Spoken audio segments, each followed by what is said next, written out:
All right, shalom, shalom, shalom. Welcome back to another video review with your Akazaki Yahoo. As always, I'm giving all praises, honor, and great esteem unto the Most High Power, Yahweh, Bashem, Hamashiach, Wamalak, Yahweh Shah, and to the 12 tribes of Israel who are scattered to the four quarters of the earth. I say shalom, wa, baruchim, that is peace and blessings. And I cannot wait to the day when the Most High brings us back together and we are once again 12 tribes, one family, one nation under the Most High power, under one covenant, back in our own land with a heart of flesh and no more a heart of stone, with our enemies, our adversaries, and all those who hate us under our feet. All praises to the Almighty Yah. Hallelujah. All right, so we are back again with another video review. We have a very special treat for you here today. And this is The Way of CAIN from Chosen Seed and Adawan YaaQob. Of course, our Brandon as well, Adawan Brandon, I should say, is doing the reading for the Adawan. This is a on-time message for people to understand the way of the Most High and not dealing with the ways of evil.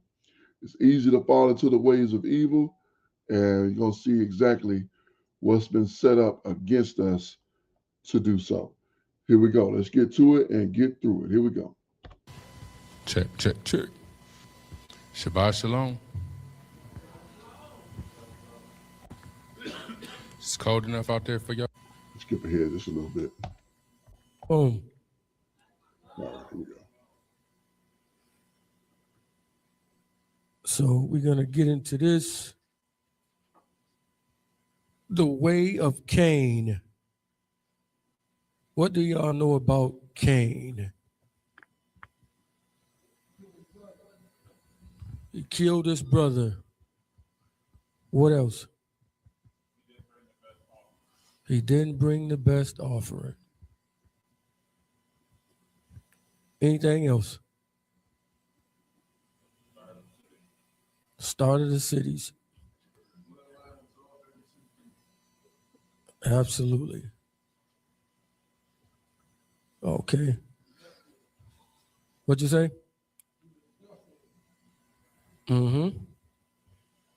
So we're going to see as we go through detail what the Way of CAIN really is. Any of y'all ever been in the Way of CAIN?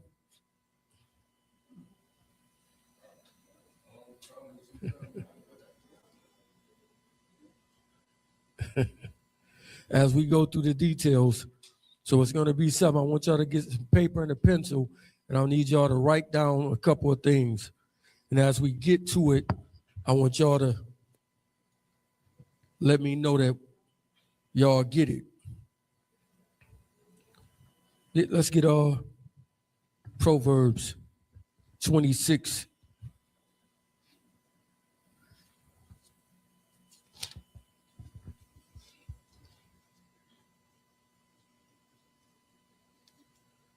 Pick it up at verse 21. The book of Proverbs, chapter 26 at verse 21. As coals are to burning coals, and wood to fire, so is a contentious man. So is what? A contentious man. So is a contentious man. What does contentious mean?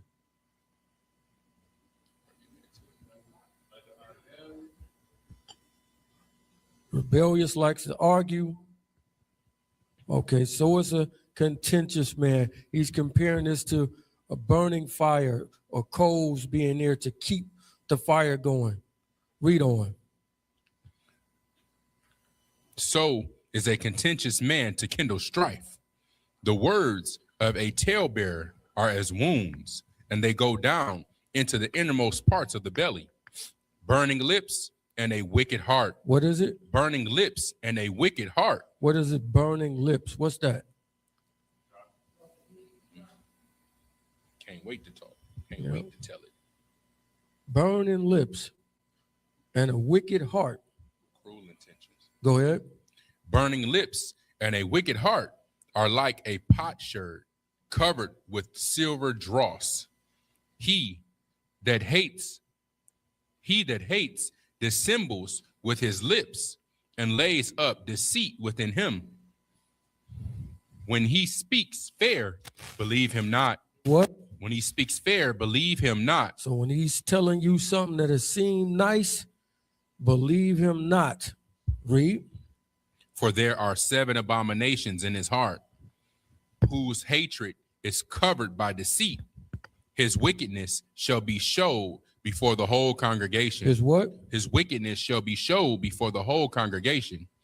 Whoso digs a pit. Whoso does what? Whoso digs a pit. Read. Shall fall therein. What does this mean? Whoso digs a pit shall fall therein. What does that mean?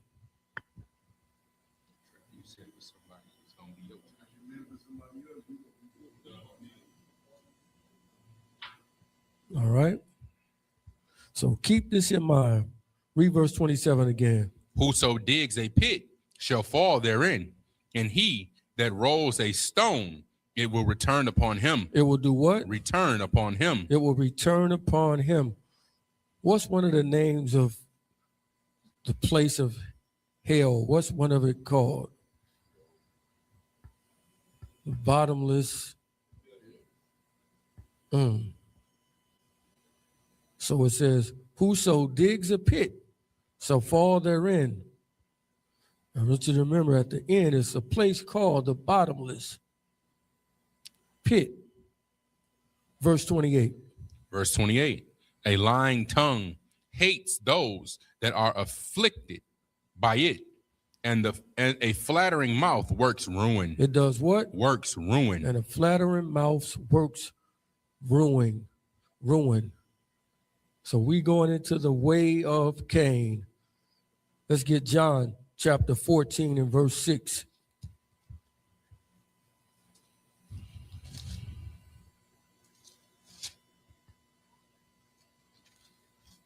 The book of John, chapter 14 at verse 6. Yeshua says unto him, I am the way. I am what? I am the way. Cain is the way. I am the way. He says, I am the way. Read. The truth and the life. No man comes unto the Father but by me. But by who? But by me. What if you go your own way or Cain's way? How do you get to Yah? So if you follow Cain's way, you go in the wrong way. Acts chapter 9, verse 2. The book of Acts, chapter 9 at verse 2. And desired of him letters to Damascus, to the synagogues, that if he found any of this way. Any of what? Any of this way. Any of what way? This way. This way. Read. Whether they were men or women, he might bring them bound unto Jerusalem. So he's talking about if he found any of this way. What is this way? This is Yah's way. The followers of Mashiach, when this was actually taking place, they wasn't called Christians or anything like this. They were called followers of the way. Let's get Acts 19 and 9.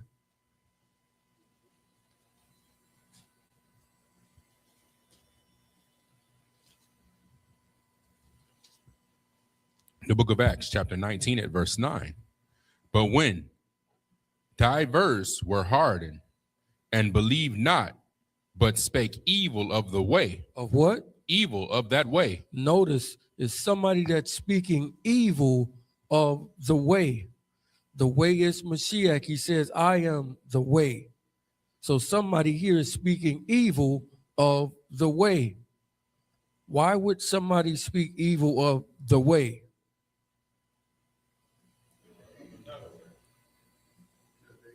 They evil.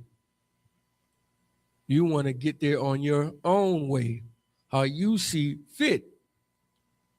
Let's get Proverbs 14 and 12.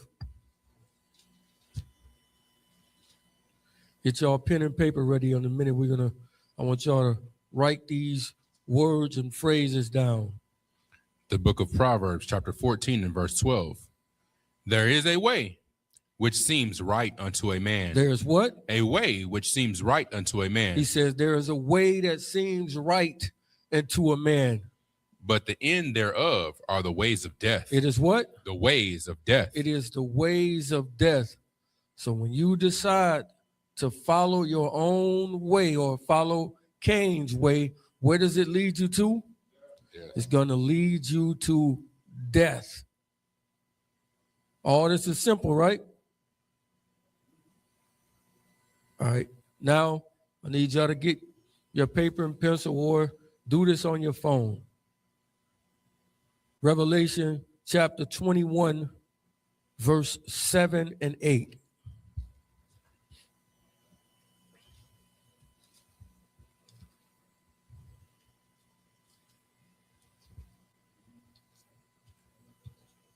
The book of Revelation, chapter 21 at verse 7.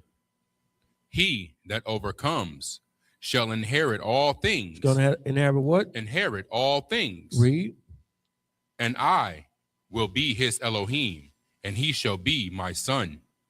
But the fearful and unbelieving. But the what? The fearful and unbelieving. I want y'all to write them two down. Fearful and unbelieving. Got me? Fearful and unbelieving. Read. But the fearful and unbelieving and the abominable. And the abominable. I want you to write that down. The fearful, the unbelieving, and the abominable. Read. And the murderers. Murderers. Take that down, please. So we got fearful, unbelieving, the abominable, and murderers. Read. And whoremongers. And whoremongers. Fearful, unbelieving, abominable, murderers, whoremongers. Read. And sorcerers. And what? Sorcerers. And sorcerers.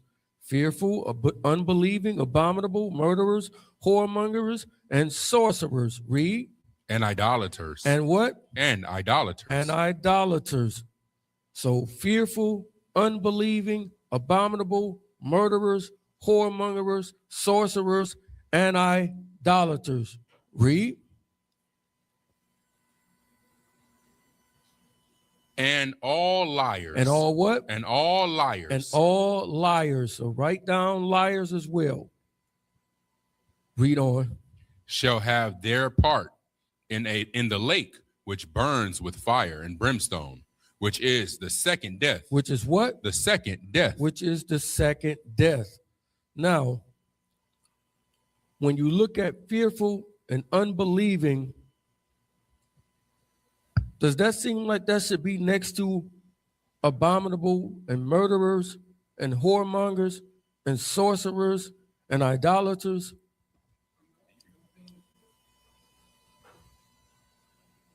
But they start off with them two.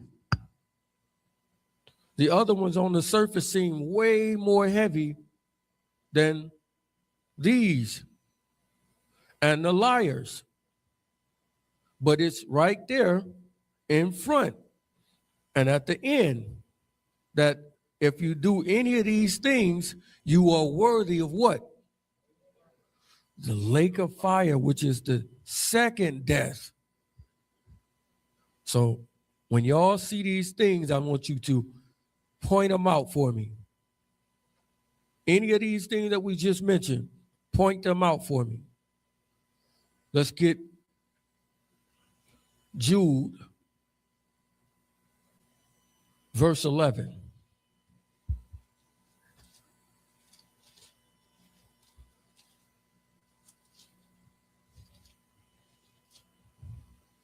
The book of Jude, verse 11.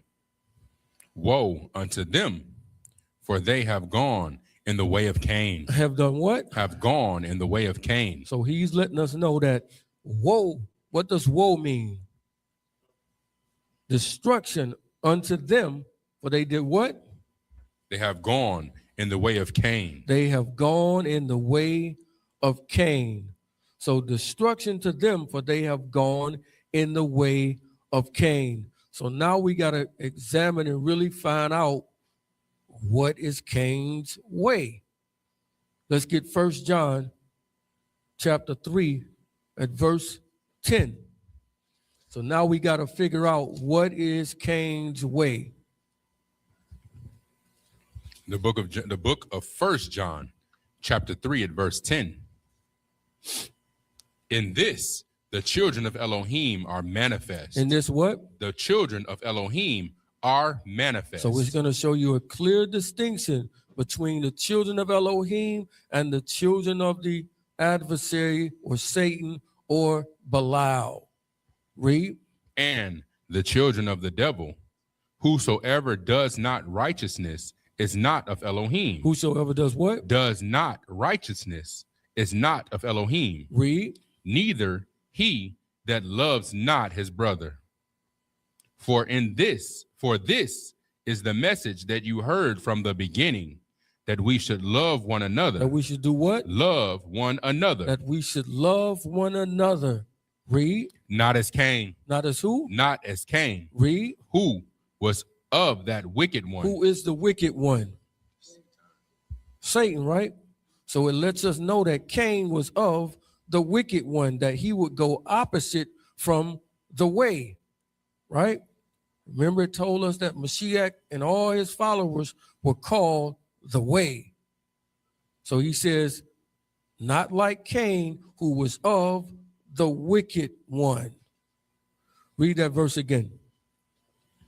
For this is the message that you heard from the beginning, that we should love one another, not as Cain, who was of that wicked one. Who was what? Of that wicked one. Read. And slew his brother. He did what? Slew his brother. And he slew his brother. The wicked one, he was of the wicked one, and he slew his brother. Now, let's go back and find out about Cain and see exactly his way and how the world is following in his way.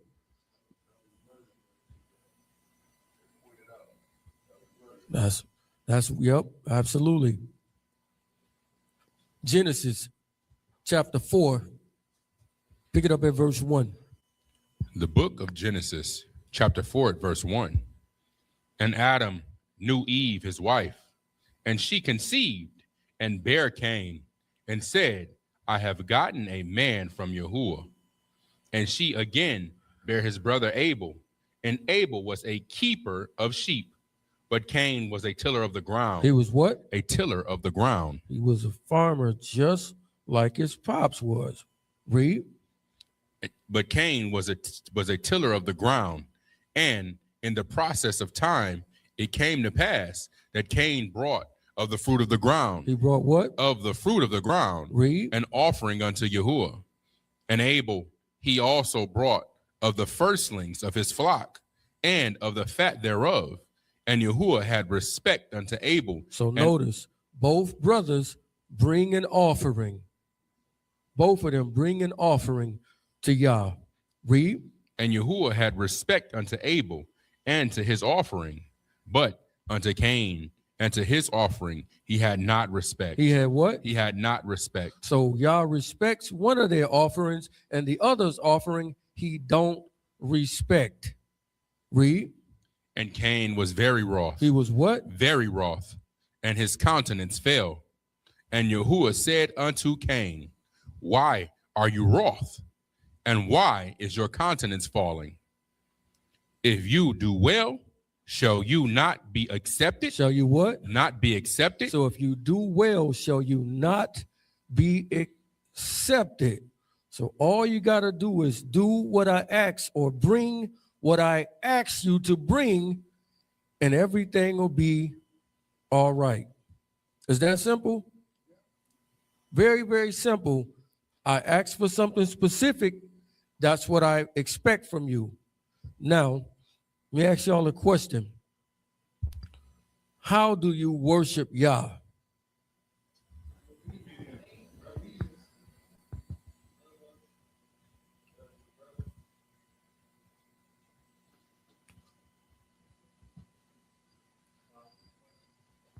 Do what? Follow his way. So in order to worship Yah, What must one do?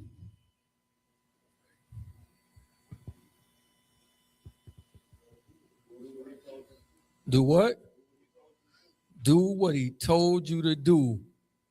So if he tell you to go to the wall and knock on it 3 times and turn around counterclockwise 3 times, what should you do? Well, what if you say, I'm going to go and knock on it 4 times and I'm going to turn clockwise?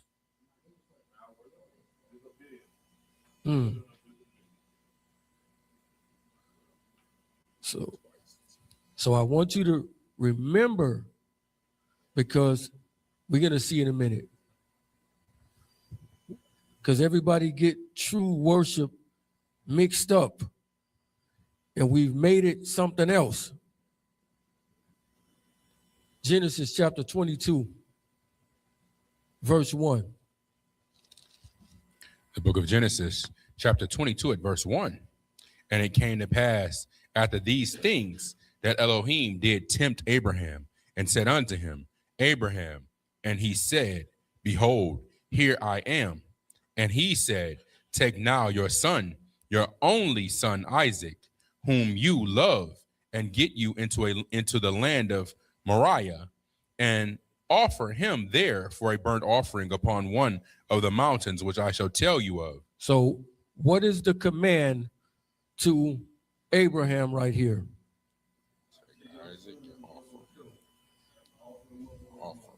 So the command is to take your son, your only son whom you love, take him to the mountain of Moriah and offer him there as a burnt offering.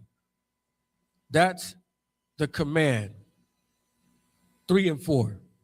And Abraham rose up early in the morning and saddled his donkey and took 2 of his young men with him and Isaac his son, and clave the wood for the burnt offering, and rose up and went unto the place which Elohim had told him. Then on the 3rd day Abraham lifted up his eyes and saw the place afar off.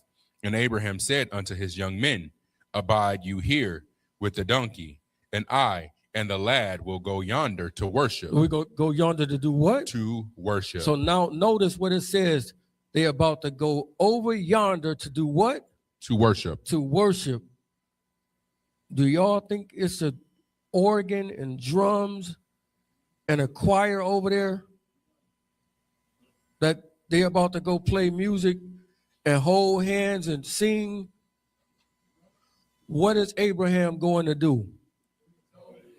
He's going to do what? What he is told to do. By us not knowing what true worship is, it's going to get a lot of us in trouble. Because you're going to think, well, I didn't bow down and get on my knees to him. And you're going to think that you didn't do it. But all you got to do is obey him and do what he tell you to do. And guess what you're doing? You're worshiping him. Because we've been tricked with all of this stuff. Ain't nobody playing drums and singing over there. They're going over there and they are doing what Yah told them to do. So if you obey Yah, what are you doing?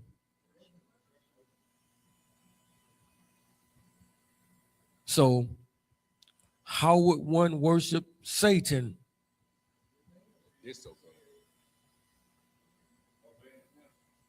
Obeying him. Let's get Romans chapter 6 and verse 16.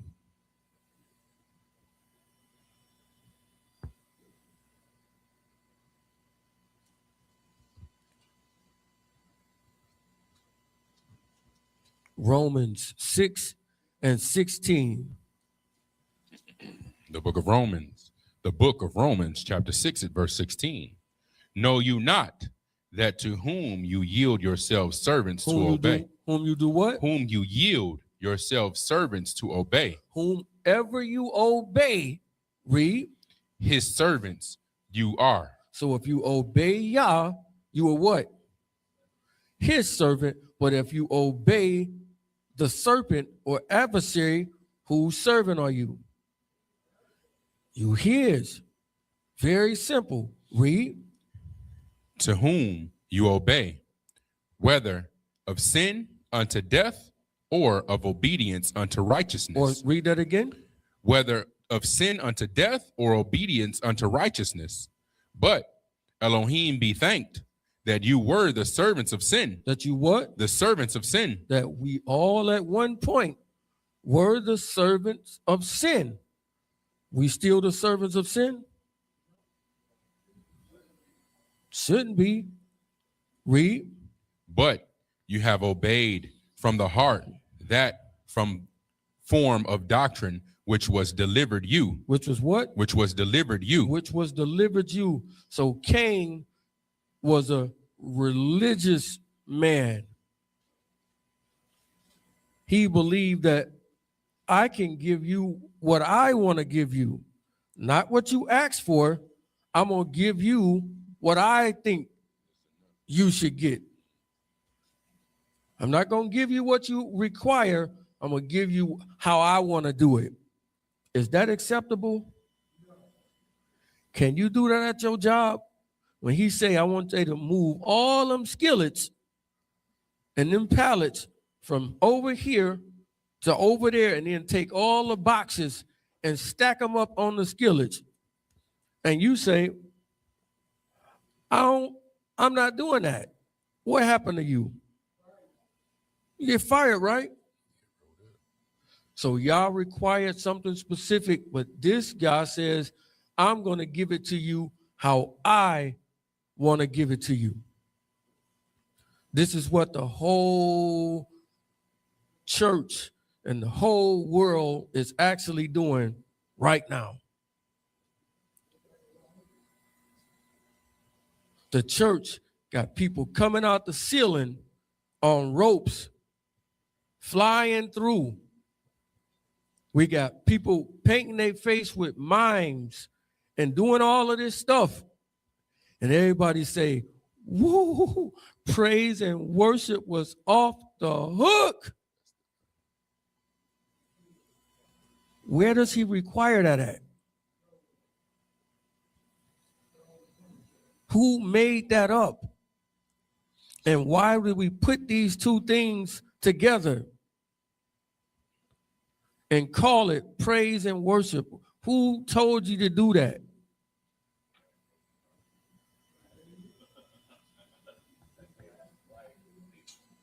They don't fit right next to each other. Praise is a part of the holiness, but they don't fit right next to each other. They are two separate things. Yah says, we're going to see in a minute. Praise is a result of your worship. Right. Let's get John chapter 4 and verse 23. So when you talk about that praise and that worship not being the same things, I know this ruffle your feathers. The book of John, chapter 4, verse 23. Stop being a goose. Read. But the hour comes, and is now, when the true worshipers shall worship the Father. When the true what? When the true worshipers shall worship the Father. In what? In Ruach and in truth. So what is a true worshiper?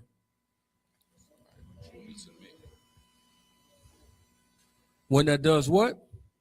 One that obeys, one that is doing what he is told to do.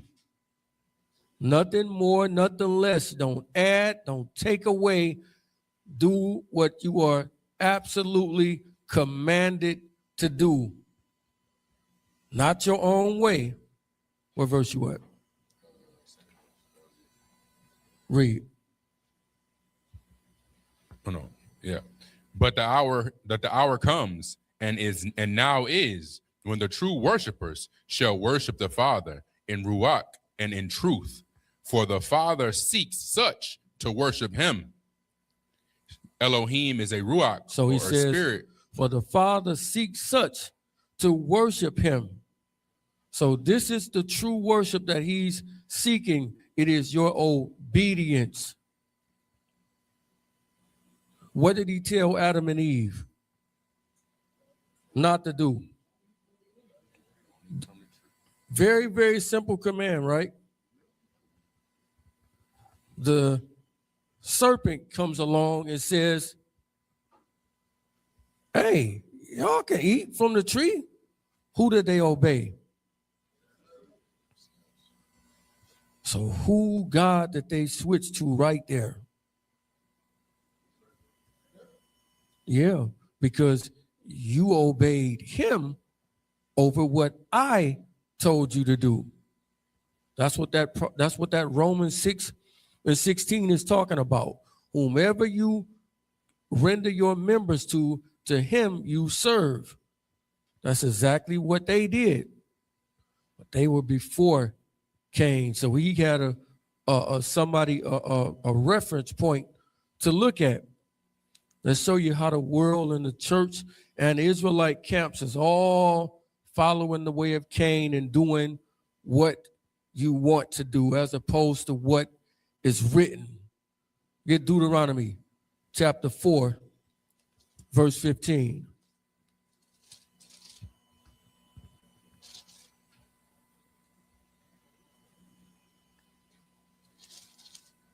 The book of Deuteronomy, chapter 4, at verse 15. Take you, therefore, good heed unto yourselves, for you saw no manner of similitude on the day that Yahuwah spake unto you in Horeb out of the midst of the fire. So he says, take you good heed to yourselves on the day that he spoke to you out of the burning bush. You saw what? No manner of similitude. You saw no manner of similitude. What is manner of similitude? So in other words, you have no idea how I look, right? All you did is I let you hear a voice. That's all it is. I let you hear a voice, but you didn't see anything. I didn't let you see any of my shape, my outline, my nothing, right? Read. Lest you corrupt yourselves. Lest you do what? Lest you corrupt yourselves. And do what? And make you a graven image. Make you what kind of image? A graven image. Read. The similitude of any figure, the likeness of male or female, the likeness of any beast that is on the earth, the likeness of any winged fowl that flies in the air, the likeness of anything that creeps on the ground, the likeness of any fish that is in the waters beneath the earth. And lest you lift up your eyes unto Shamayim, and when you see the sun,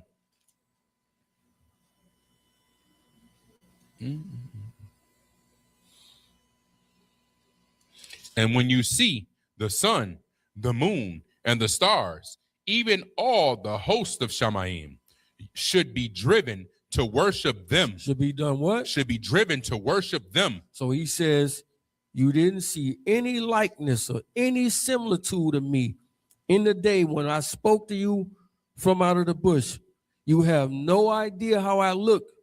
So what if you have this thing in your mind called an imagination, right? And you come up with something and say, I think he a muscle man. I think his beard is shaped like this.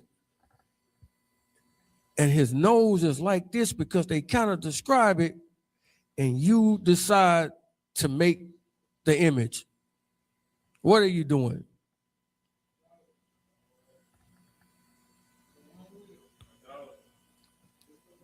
This is idolatry. You're doing your own way. Remember, I asked y'all to underline them words, right? They doing idolatry right here. When you think of the image, we're going to use the word that the world use, Jesus, what comes to your mind?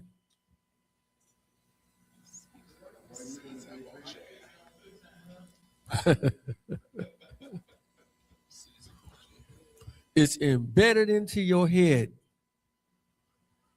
because it's been given to us from when we was children, right? That's what's been driven into your brain, that this is what he looked like. What did the Israelites do to counter it? Made a black one. You made a what? Made a black one. You made a black one. Is that any better? No, it's not. But why did they say that they made it?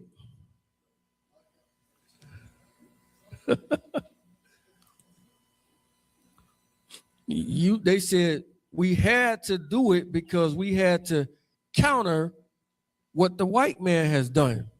So he has put this up here, so we gotta counter it and we gotta make our own image. Go ahead, Doc.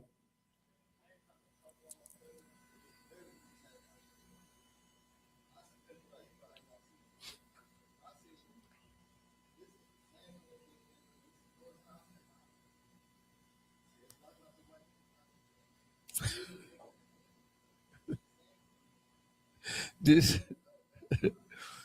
is the way of Cain. This is, I'm going to do this regardless to what you say. This is what I feel. Yeah, think about when he gave this commandment. It wasn't no white image right here. He didn't say make a black image because they're going to have a white image. He said don't make no image. The only image they would have known at this point in time was a black image. But he still told them not to make it. Absolutely. This is the way. This is, I'm going to, and they think that he is pleased with this. This is the bad part about it. Everybody that's doing it think that he is hooraying and cheering about it.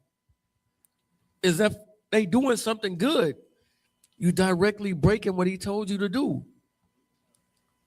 This is the way of Cain. This is religion. I'm going to do it how I want to do it, regardless to what he said do.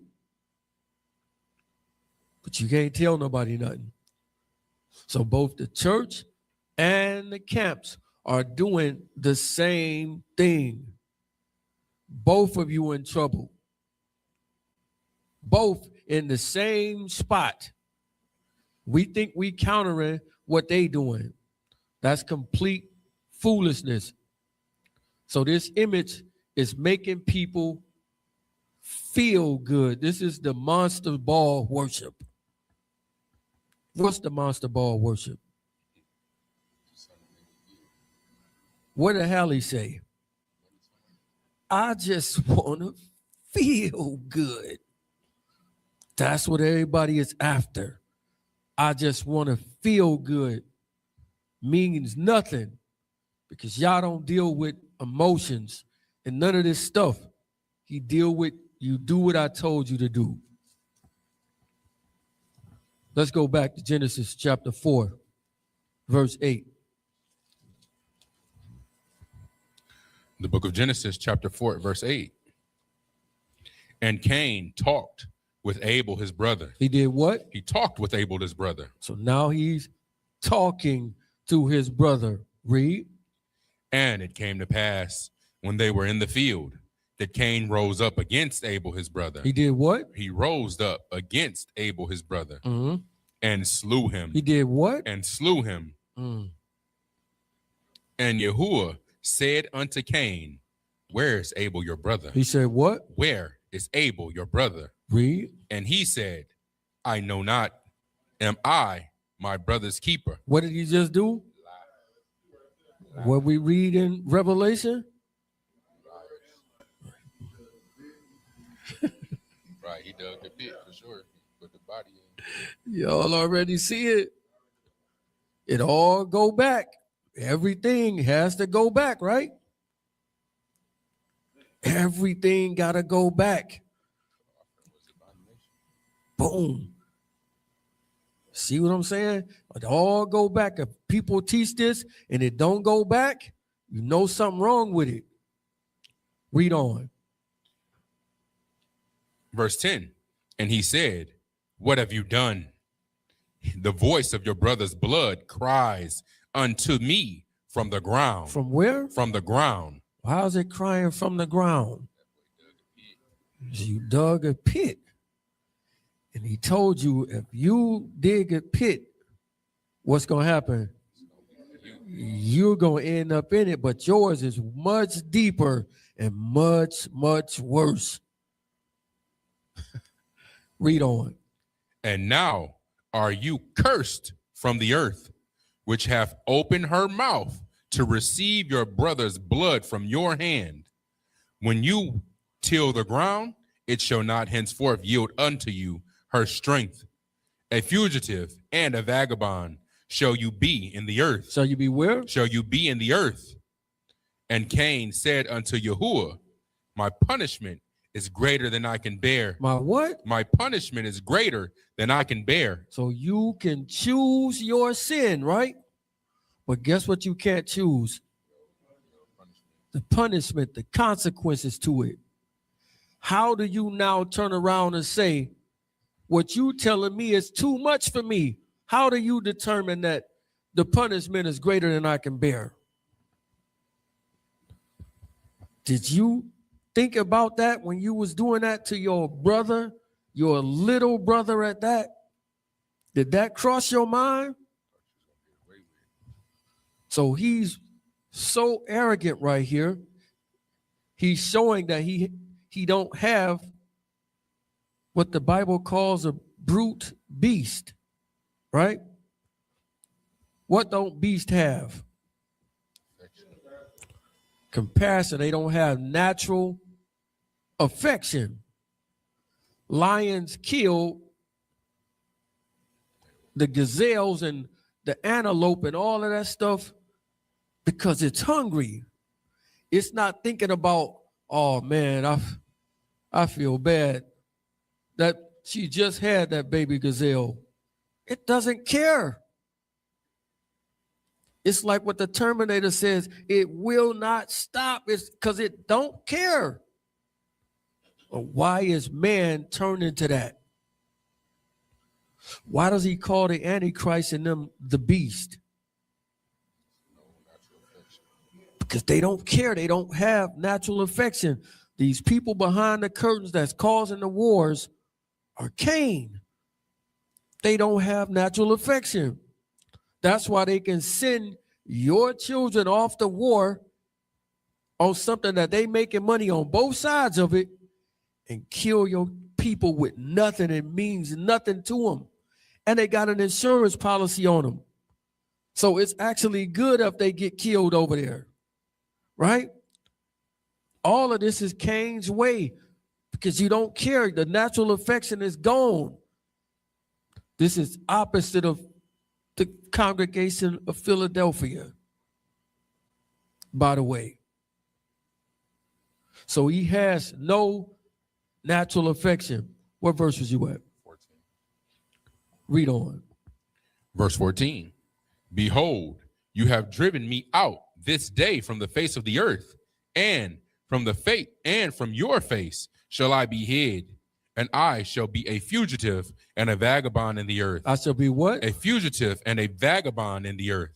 And it shall come to pass that every one that finds me shall slay me. Shall do what? Shall slay me. Everyone that finds me is going to slay me. Anybody that finds me is going to slay me. Y'all should be thinking. Read. And Yahuwah said unto him, therefore, whosoever slays Cain, vengeance shall be taken on him sevenfold. And Yahuwah set a mark upon Cain, lest any finding him should kill him. Lest what? Lest any finding him should kill him. What is the mark on Cain for?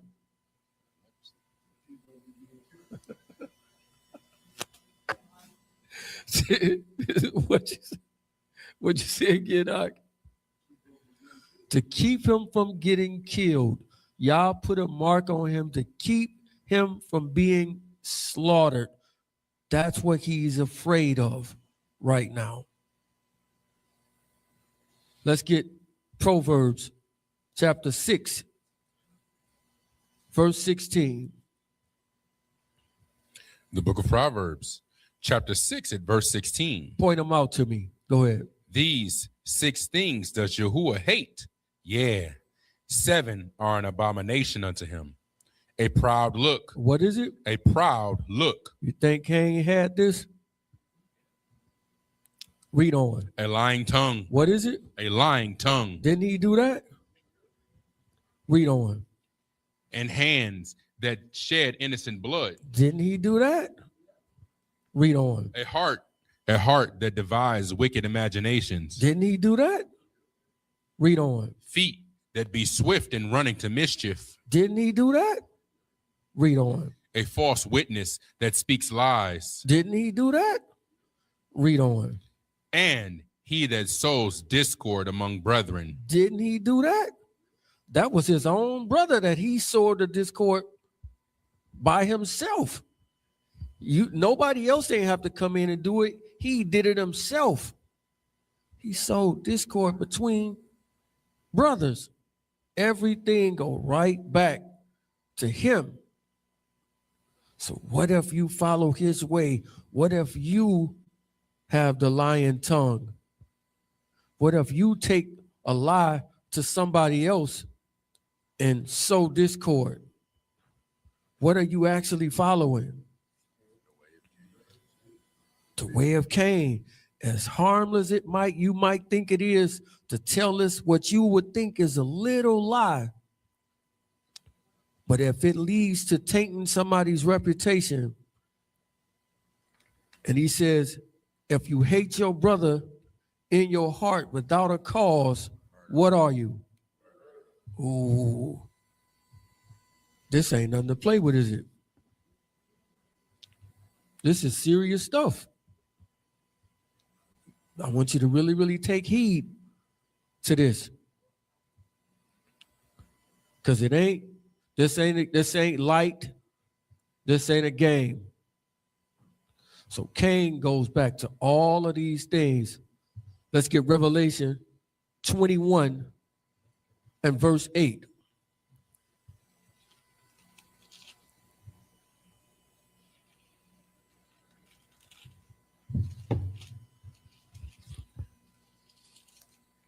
The book of Revelation, chapter 21 at verse 8. But the fearful and unbelieving. But the what? The fearful and unbelieving. Does that strike something for y'all right there? But the fearful and the unbelieving. How does this go back to Cain?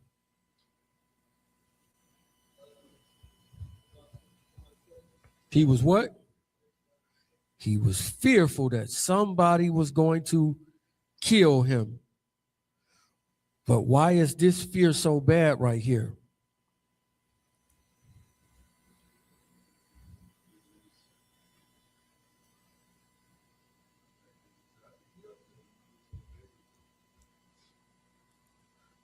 So,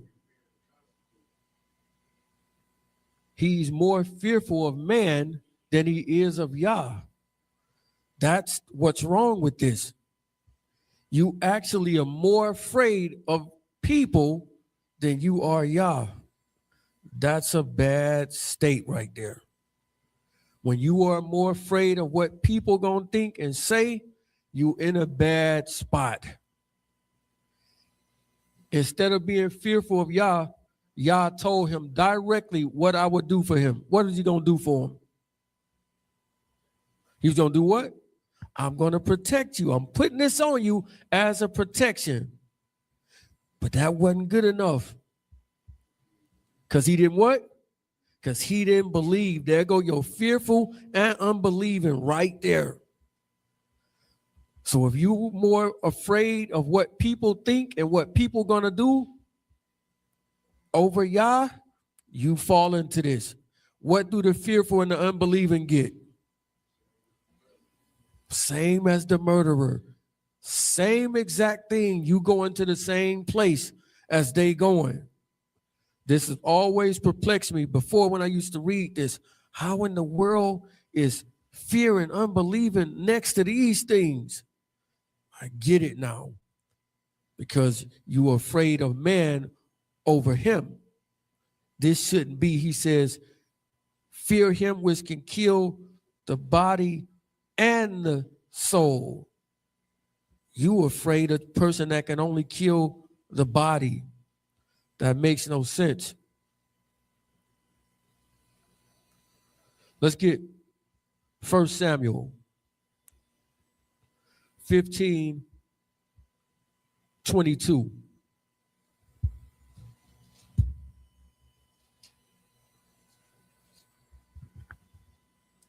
The book of 1 Samuel, chapter 15 at verse 22. And Samuel said, has Yahuwah as great delight in burnt offerings and sacrifices as in obeying the voice of Yahuwah? Behold, to obey is better than sacrifice. To do what? To obey is better than sacrifice. To obey is better than what? Than sacrifice. Read. And to hearken than the fat of rams. For rebellion is as the sin of witchcraft. Is as what? The sin of witchcraft. What's one of the other things that it said in Revelation 21? He said what? Sorcerers. Sorcerers. So when you rebel, what is it likened to? Yeah, sorcery and witchcraft. So it go right back again, all the way back to him again. Read that again. And Samuel, verse 22, and Samuel said, has Yahuwah as great delight in burnt offerings and sacrifices as in obeying the voice of Yahuwah? Behold, to obey is better than sacrifice, and to hear or to hearken than the fat of rams. For rebellion is as the sin of witchcraft. For what? Rebellion is as the sin of witchcraft. Says for rebellion is as the sin of witchcraft. Read. And stubbornness is as iniquity and idolatry, because you have rejected the word of Yahuwah. He has also rejected you. He has what? He has also rejected you from being king. From being king. So because you just done these things, it's going to cause you to lose out on what you were actually looking for. But this right here is directly talking about Samuel, but still shows that Samuel was following Cain's way. Let's jump back to verse 1. Verse 1, 1 Samuel chapter 15 and verse 1. Samuel also said unto Saul, Yahuwah sent me to anoint you to be king over his people, over Israel. Now therefore hearken you unto the voice of the words of Yahuwah. Thus says Yahuwah of hosts, I remember that which Amalek did to Israel, how he laid wait for him in the way when he came up from Egypt. Now go and smite Amalek and utterly destroy. What's the command? Go and smite Amalek. Do what to Amalek? Smite Amalek. Read. And utterly destroy all that they have. Destroy what? All that they have. So the command is to go up to Amalek and destroy them and wipe them out. Everything that they have, get rid of it. Don't leave a roach, a spider. Don't leave nothing. Everything about them people, get rid of them, because this is what they did to us, to the elderly and the sick that were in our camp. This is what they did to us. Read. Now go and smite Amalek and utterly destroy all that they have, and spare them not, but slay both man and woman, infant and suckling, ox and sheep, camel and donkey. And Saul gathered the people together and numbered them in Telaim. So why does he actually, other than them doing this to us, why does he actually want them to wipe everything about them people out?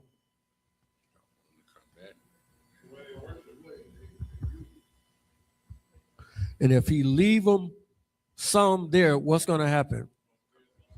It's going to spread back, just like if we keep reading through this, and we'll see that one of the Amalekites actually killed Saul. So just because you didn't do what you were told, the very thing came back and got you.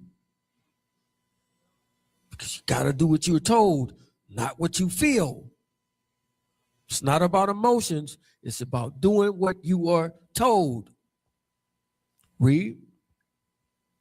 And Saul gathered the people together. Verse 4. And Saul gathered the people together and numbered them in Telaim, 200,000 footmen and 10,000 men of Judah. And Saul came to a city of Amalek and laid wait in the valley. And Saul said unto the Kenites, Go, depart, get you down from among the Amalekites, lest I destroy you with them.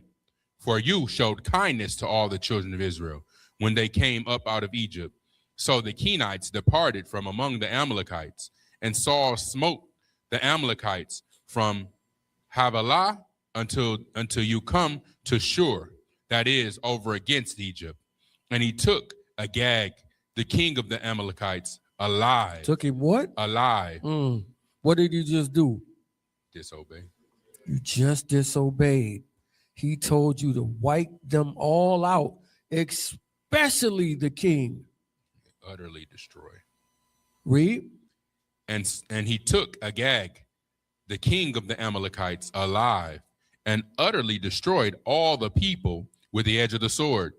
But Saul and the people spared Agag. They did what? They spared Agag and the best of the sheep and of the oxen and of the fatlings and the lambs and all that was good, and would not utterly destroy them. So all of this sound good on the surface, right?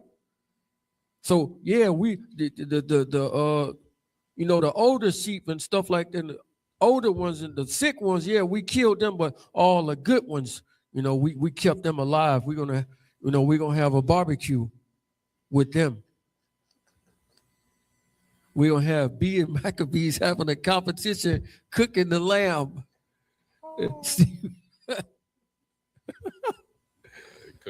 All this seemed good, right? No, just do what you told. Read. But everything that was vile and refuse, that they destroyed utterly. Then came the word of Yahuwah unto Samuel, saying, It repents me that I have set up Saul to be king, for he is turned back from following me, and have not performed my commandments. He is not what? Performed my commandments. And it grieved Samuel, and he cried unto Yahuwah all night. And when Samuel rose early to meet Saul in the morning, it was told Samuel, saying, Saul came to Carmel, and behold, he set him up a place, and is gone about, and passed on, and gone down to Gilgal. So notice what that says. Go back a little bit. Read that again. Chapter 15, verse 12. And when Samuel rose early to meet Saul in the morning, it was told Samuel, saying, Saul came to Carmel, and behold, he set him up a place. He set him up a what? A place. What does that mean? He set him up a place. Remember, it says that something is as idolatry. So here it says that he set him up a place. What verse is that? 12.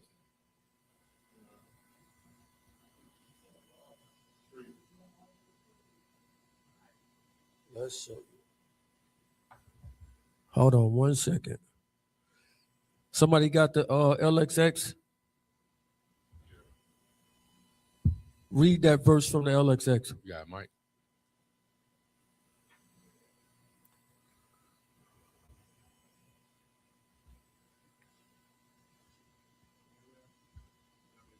Samuel. It's verse 12. Hold on.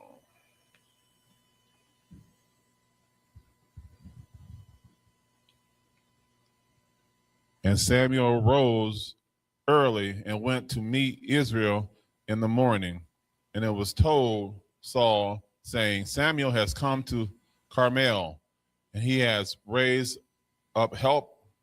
He has raised up help for himself, and he has turned his chariot and came down to Gilgal. Oh, you got a bad one. Uh-oh. Hold on. Let me.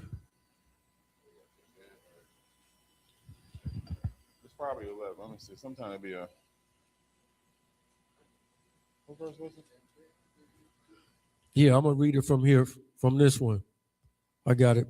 It says, and Samuel got up early in the morning to meet Saul. When Samuel was told, Saul went up to Carmel to set up a monument for himself. What did he just make? This way his idolatry comes in at. So the reason that you actually late is because he was setting up and making a statue, an idol of himself. Look how great I am. So this would make him late.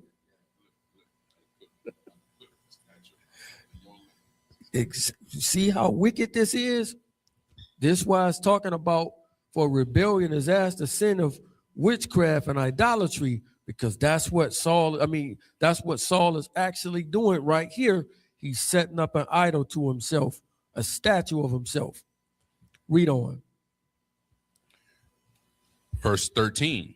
And Samuel came to Saul, and Saul said unto him, Blessed be you of Yahuwah. I have performed the commandment of Yahuwah. I did what? I have performed the commandment of Yahuwah. What is he doing right here? He telling a lie. You ain't done nothing that he told you. Read. And Samuel said, What means then this beating of sheep in my ears, and the lowing of the oxen which I hear? Ooh. And Saul said, They have brought them from the Amalekites. They have brought them from the Amalekites. For the people spared the best of the sheep. Hold on, who did it? For the people spared the best of the sheep and of the oxen. No accountability, just like Cain. No accountability for what he just done. He's switching and blame. Read. To sacrifice unto Yahuwah your Elohim. And the rest we have utterly destroyed. Then Samuel said unto Saul, Stay, and I'm going to tell you what Yahuwah have said to me this night. And he said unto him, Say on. And Samuel said, When you were little in your own sight, was you not made the head of the tribes of Israel? And Yahuwah anointed you king over Israel? Notice it says, when you were little, where? In your sight. In your own sight, when you was nothing in your own sight. But now you so big, what are you doing? You making statues of yourself. Notice the pride has got into him this much. He says, when you were little in your own sight, now you making statues and monuments to yourself. Read. Verse 18. And Yahuwah sent you on a journey and said, Go and utterly destroy the sinners of the Amalekites, and fight against them until they be consumed. Wherefore, then did you not obey the voice of Yahuwah, but did fly upon the spoil and did evil in the sight of Yahuwah? And Saul said unto Samuel, Yeah, I have obeyed the voice of Yahuwah. I did what? I have obeyed the voice of Yahuwah. You sticking to it. Read. And have gone the way which Yahuwah sent me. Have gone what? The way which Yahuwah sent me. Did you really go the way, or did you go Cain's way? You ain't go Yah's way. Read. And I brought Agag, the king of Amalek, and have utterly destroyed the Amalekites. But the people, they took the spoil, the sheep, the oxen, the chief of the things which should have been utterly destroyed, to sacrifice unto Yahuwah your Elohim in Gilgal. Notice he's switching it to the people. Aharon switched it to the people the same way. All of this is Cain's way. Read. Verse 22. And Samuel said, Have Yahuwah as great delight in burnt offerings and sacrifices as in obeying the voice of Yahuwah?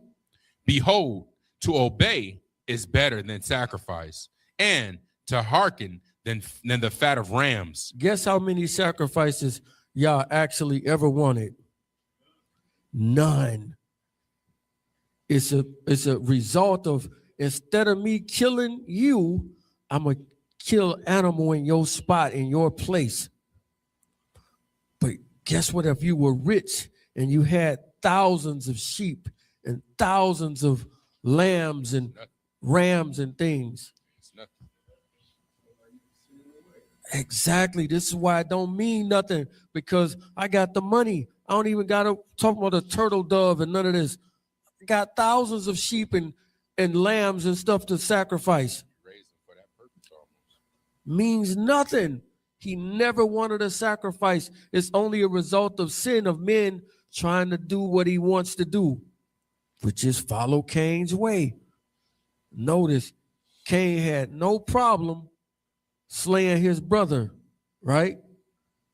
Why didn't he just slay the animal like he did, like what's her name did, like Abel did? So you shared your brother's blood when you could have just did the same thing that Abel did. That's backwards. Read on. And Samuel said, have Yahuwah as great delight in burnt offerings and sacrifices as in obeying the voice of Yahuwah. Behold, to obey is better than sacrifice. To do what? To obey is better than sacrifice. I wish Adam and Eve would have just obeyed. There would never be a need for a sacrifice. Cain just obey, and it's not a need to sacrifice. Read. And to hearken than the fat of rams. For rebellion is as the sin of witchcraft, and stubbornness is as iniquity and idolatry. Because you have rejected the word of Yahuwah, he has also rejected you. He has what? Also rejected you from being king. Read. And Saul said unto Samuel, I have sinned. I have did what? I have sinned. What is he doing right here? He's confessing, right? Read. And Saul said unto Samuel, I have sinned, for I have transgressed the commandment of Yahuwah and your words, because I feared the people. I did what? I feared the people. Oh, and go right back again, voice. right? He said, I did what? I feared the people. I feared the people. So you were more afraid of the people than you were who? Of Yah. But the fearful and the unbelieving shall have their part in the lake that burns with fire. Read that piece again. And Saul said unto Samuel, I have sinned, for I have transgressed the commandment of Yahuwah and your words, because I feared the people and obeyed their voice. Now therefore I pray you, pardon my sin. Do what? Pardon my sin. How can Samuel pardon his sin? Is you asking the wrong person? Read. Now therefore I pray you, pardon my sin, and turn again with me, that I may worship Yahuwah. That I may do what? That I may worship Yahuwah. How do you worship Yah? By obeying him. But guess what? It's too late. So here he has a confession, but what don't he do? He don't repent. What did Cain not do? He never repented of what he's doing. This is why you get the full throttle of Yah's anger, because you will not repent. He only confessed after he's caught, which means nothing, because now you're only doing it because you caught.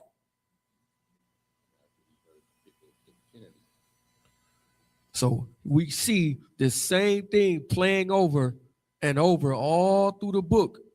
So right here, he's just like Cain. He goes unrepentant. Numbers 13, 16.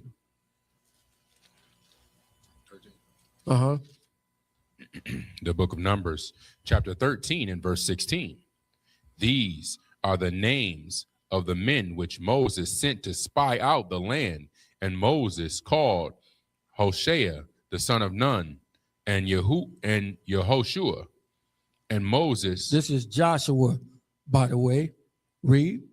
and Moses sent them to spy out the land of Canaan, and said unto them, Get you up this way southward, and go up into the mountain, and see the land, what it is, and the people that dwell therein, whether they be strong or weak, few or many, and what land is that they dwell in, whether it be good or bad, and what cities they be that they dwell in, whether in tents, He said, what cities?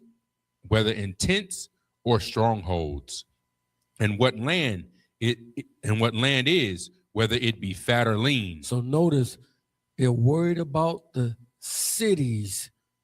Keep that in mind. Read. Whether there be wood therein or not, and be you of good courage, and bring the fruit of the land. Now the time was the time of the first ripe grapes. So they went up and searched the land from the wilderness of Zin to Rahab, as men come to Hamath. And they ascended by the south and came unto Hebron, where Ahiman, Sheshai, and Talmai, the children of Anak, were. Now Hebron was built 7 years before Zoan in Egypt, and they came unto the brook of Eshcol, and cut down from there a branch with one cluster of grapes, that they bare it between two upon a shaft. And they brought of the pomegranates and of the figs. The place was called the brook of Eshcol, because the cluster of grapes which the children of Israel cut down from there, and they returned from the searching of the land after 40 days.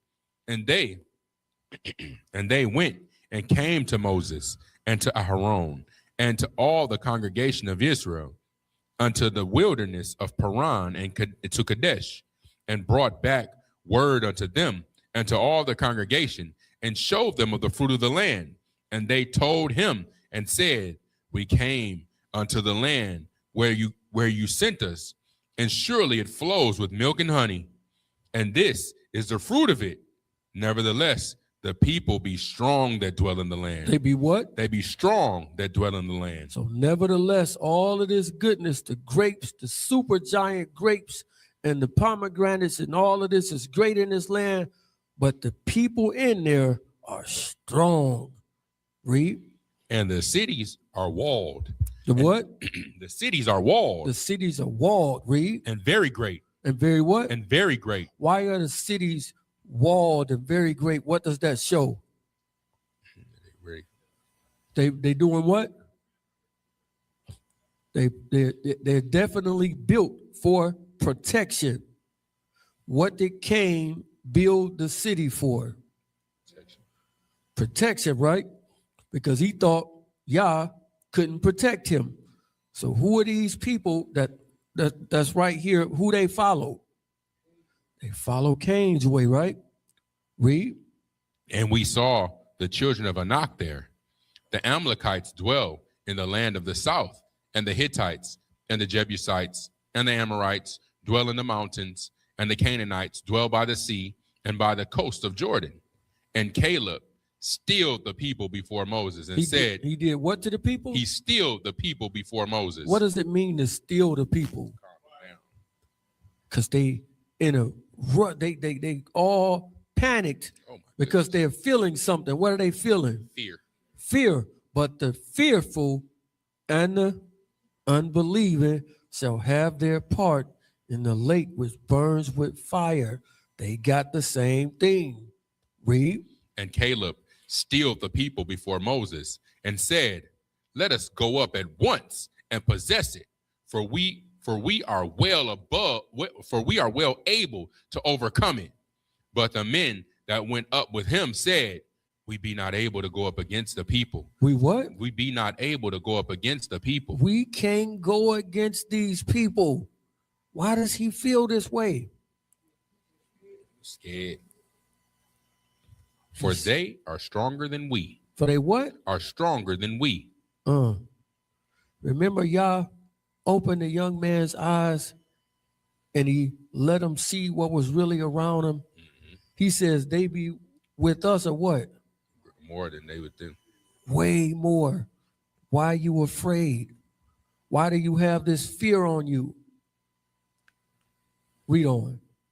And they brought up an evil report of the land, which they had searched unto the children of Israel, saying, the land through which we have gone to search it is a land that eats up the inhabitants thereof. And all the people that saw it in it are men of great stature. And there we saw the giants, the sons of Anak, which come of the giants, and we were in our own sight as grasshoppers. What is this, what they doing right here? They telling a lie, because you saying that they so big we was as small as grasshoppers to them. This is a lie. They were like 7'5". They were big, but they wasn't what they saying. This is a lie. Read on. And there we saw the giants, the sons of Anak, which come of the giants, and we were in our own sight as grasshoppers, and so we were in their sight. And all the congregation lifted up their voice and cried. Did what? Lifted up their voice and cried. Now, what has these 10 men brought back to the camp? Fear. You made everybody afraid. You made it where we think we can't win, even though we got Yah with us. So you've spread the fear throughout the people now. Read on. And the people wept that night, and all the children of Israel murmured against Moses and against Aharon. And the whole congregation said unto them, would Elohim that we had died in the land of Egypt, or would Elohim we had died in this wilderness? And wherefore has Yahuwah brought us unto this land? What are these people showing now? Don't believe. There's the fear and the unbelief. It's right here again. Read. Wherefore have Yahuwah brought us unto this land to fall by the sword, that our wives and our children should be prey? Were it not better for us to return into Egypt? And they said one to another, let us make a captain, and let us return into Egypt. Let us do what? Let us make a captain, and let us return into Egypt. What was they doing to us in Egypt that made Yah come get us in the first place? Super rigorous bondage, working all day from sun up to sundown, but you was getting free food. That sound familiar? You had the bridge card. You was good. Our people say, man, I would rather go back in there than to follow Yah and do his will, because now they fearful. Read. Then Moses and Aharon fell on their faces before all the assembly of the congregation of the children of Israel. And Joshua, the son of Nun, and Caleb, the son of Jephunneh, which were of them that searched the land, rent their clothes. And they spake unto the company of the children of Israel, saying, the land which we passed through to search it is an exceeding good land. If Yahuwah delight in us, then he will bring us into this land and give it us, a land which flows with milk and honey. Only rebel not you against Yahuwah. Only do what? Only rebel not against Yahuwah. Only rebel not. Cain the rebellious. Read. Neither fear you the people of the land. Neither do what? Neither fear you the people of the land. Don't be afraid of the people of the land. You got the biggest bully with you.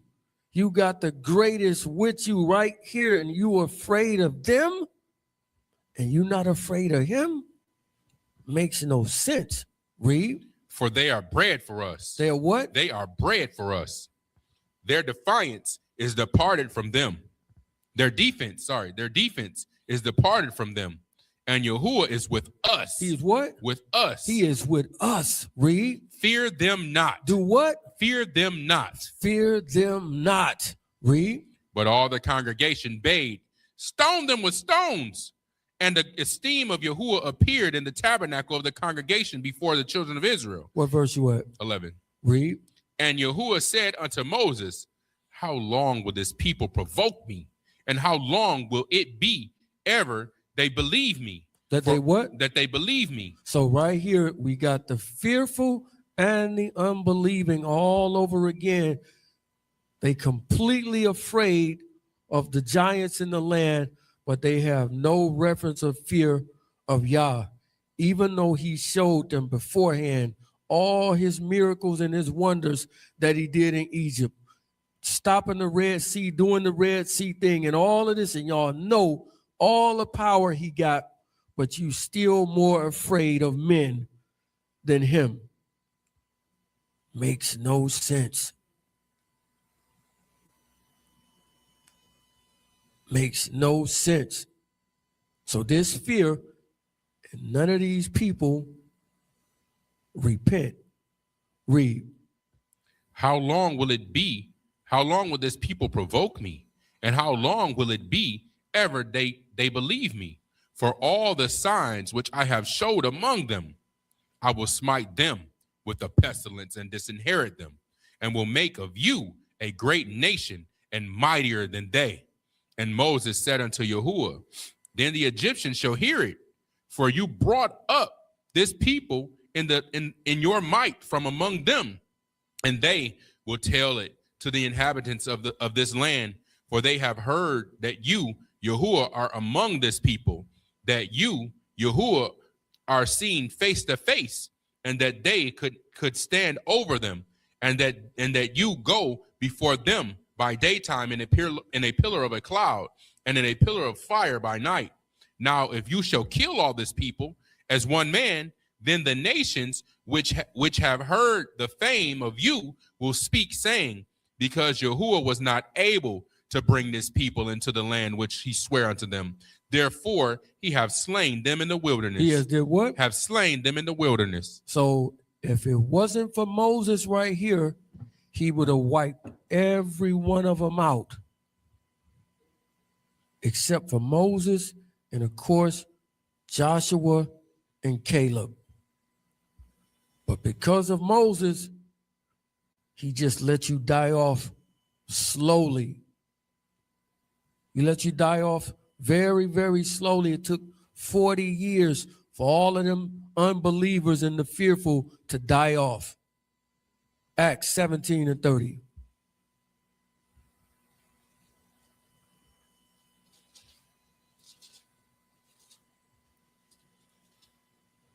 The book of Acts, chapter 17, at verse 30. And the time of this ignorance Elohim winked at. He did what? He winked at. Read. But now commands all men everywhere to repent. To do what? To repent. He calls all men to repent. What would stop you from repenting?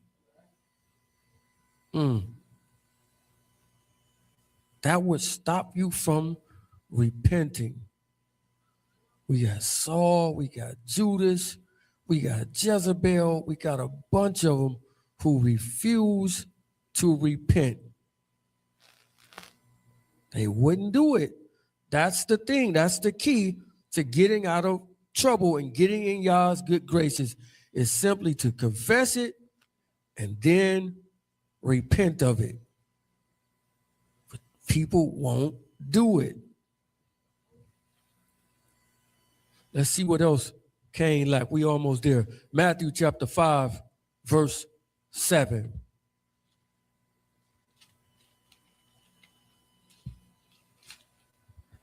The book of Matthew, chapter 5, at verse 7. Increased are the merciful, for they shall obtain mercy. They shall what? Obtain mercy. What did Cain not have? He had no mercy. The majority of everybody that ends up in the lake have no mercy. We look at these boys out here killing each other. Guess what they are? They following Cain's way. You have no mercy. You are a beast. You killing people and it means nothing. When you have the women bragging on Instagram and Facebook and on shows, I've had 12 and 13 abortions. What are you? You're a murderer. You have no compassion. You have no mercy. And you think because these people on TV told you that it wasn't a child, that it was just a ball of cells, and it's nothing. But Yah told Jeremiah, I knew you before I did what? Before I put you in the womb, I already knew you. So them people all are following Cain's way because murder means nothing to them. They have no compassion. They have nothing to them. The rich man with Lazarus had no mercy. You knew Lazarus. He was at your gate. You knew his name. You had no compassion on him. That's why he in the place that he in. Jezebel had no compassion.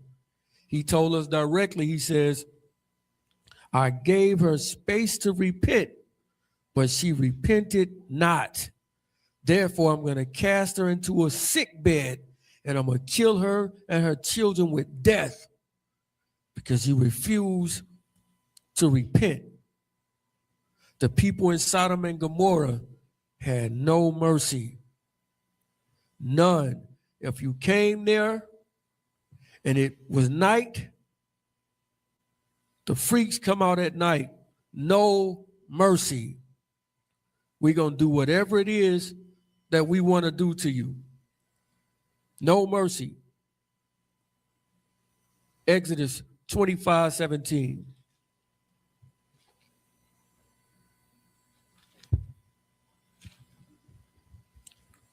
The book of Exodus, chapter 25 at verse 17.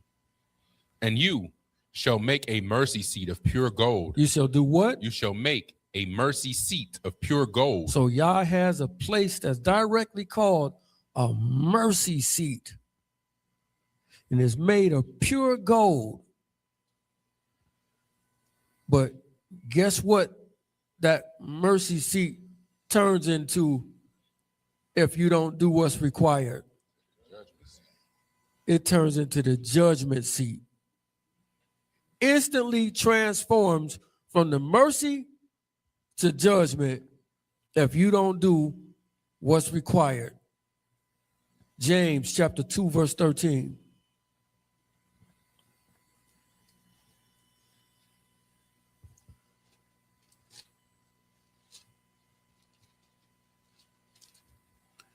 The book of James, chapter 2, and verse 13.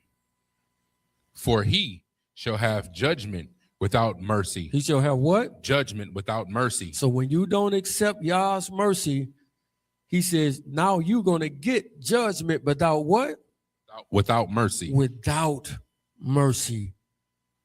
Cain had no mercy for his brother. Guess what he ain't going to get at judgment day? No mercy. And this is the stuff that you bring upon yourself. Last ones, Matthew 18:21.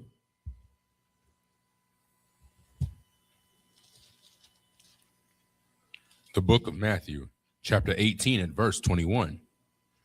Then came Peter to him and said, Master, how oft shall my brother sin against me and I forgive him? And I do what? And I forgive him. How often shall my brother that sins against me, how often should I forgive him?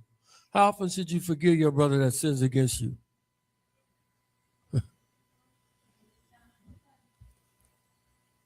No, cut him off the first time.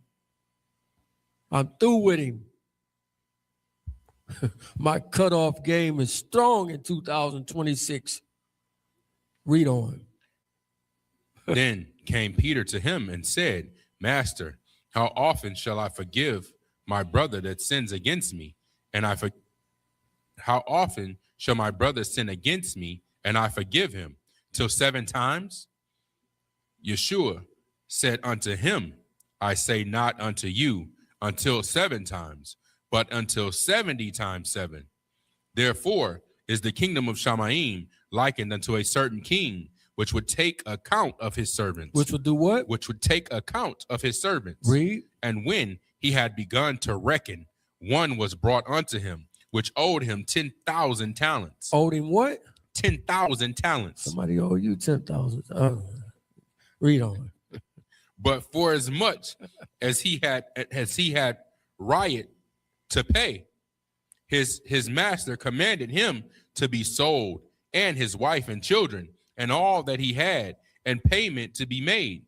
The servant therefore fell down and worshipped him. He did what? Fell down and worshipped him. Read. Saying, Master, have patience with me. Have what? Have patience with me. Read. And I will pay you all. Then the master of the servant was moved with compassion. Moved with what? Compassion. He has mercy. Read. And loosed him and forgave him the debt. And did what? Forgave him the debt. And forgave him the debt. So he was just in a dire situation, and his master, he fell down and worshiped and says, please forgive me. And his master forgives him. Read. But the same servant went out and found one of his fellow servants, which owed him 100 pence. Owed him what? 100 pence. How much did he owe his master? 10,000 talents. 10,000 talents. Way more. Somebody owe you, what does it say? 100 pence. 100 pence. Read. And he laid hands on him. He did what? He laid hands on him. Wait a minute. Right after his master just forgave him for doing something, now you turn right back around and you lay hands on him. Is he praying for him? Them kind of hands. Read on. And he laid hands on him and yoked him up and said, where my bread at? No, and he took him by the throat, saying, pay me that you owe. And his fellow servant fell down at his feet and besought him, saying, have patience with me. Have what? Have patience with me. The same way that your master just had patience with you. Read. And I will pay you all. And I will do what? And I will pay you all. I will pay you all is something that we say in the prayer every week. Forgive us as we forgive those who. Read on. And he would not. He what? He would not. Read. But went and cast him into prison till he should pay the debt. So when his fellow servants saw that was done, they were very sorry and came and told their master all that was done. Then his master, after that he had called him, said unto him, oh, you wicked servant. What kind of servant? You wicked servant. Read. I forgave you all that debt because you desired me. Should not you also have had compassion on your fellow servant? Have compassion or mercy. Read. Even as I had pity on you.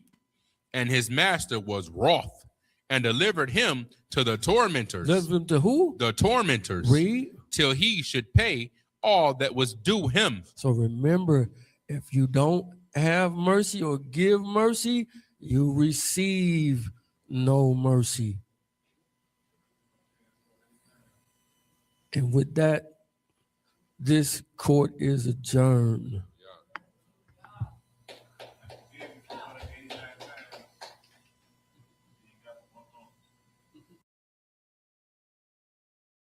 All right, all praises to the Most High from Adawan YaaQob, TCS.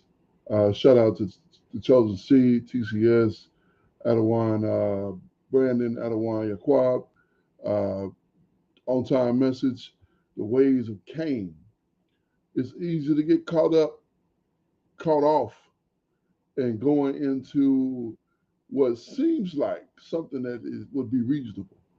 But once you peel back the layers and get the understanding, it's not reasonable. It's abominable. It's wicked. And it's something that the Most High wants us to have nothing to do with. Once we understand these things, you can get on the path, on the way. and follow that way until Hamashiach return, Most High willing. All praises to the Most High. I hope you enjoyed this message, learned substantially, taking notes. I also have the precepts all outlined. If you want that, hit me in the comments and I'll get it for you. I'll post it for you. All right. Once again, our praises to the Most High. I am your Akazaki Yahoo, giving praises, honor, and great esteem, as always, unto the Most High, Yahuwah, Bashem, Yahushua, HaMashiach, and to the 12 tribes of Israel who are scattered to the four corners of the earth. I say Shalom, Wa Baruchim, that is peace and blessings. And I cannot wait to the day when the Most High brings us back together and we are once again 12 tribes, one family, one nation under the Most High power, under one covenant, back in our own land with a heart of flesh and no more a heart of stone, with our enemies, our adversaries, and all those who hate us under our feet. Until that day come, shalom, family.